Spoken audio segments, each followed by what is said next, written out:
tanong, pera lang ang habol mo daw? Kay Aling Stella? Oo, yun. Eh, hindi dito to.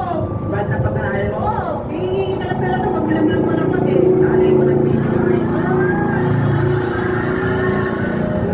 Oh, eh kung hindi pera ang habol, ano kaya ang habol?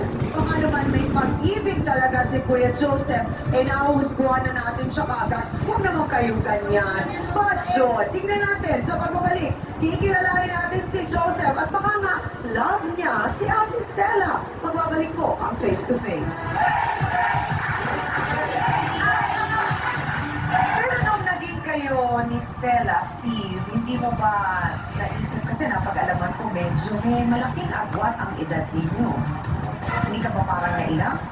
Hindi, mas gusto ko rin po kasi yung matanda. Bakit? Buti na lang, taken na si Hans. Diyos. Ha? Bakit gusto mo na? Kasi kung practical po, Aha. siyempre, magsisautaran ng bata, ito ang pagagastos. Dahil sa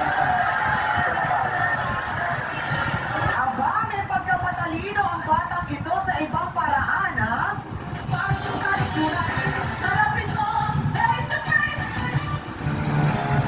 Don't go away. Magbabalik ang Face to Face dito sa TV5.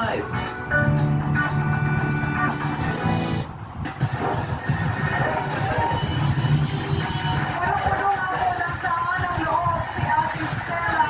At ang sabi niyo, sana hindi niyo na nagawang ilabas pa siya, Ate Stella.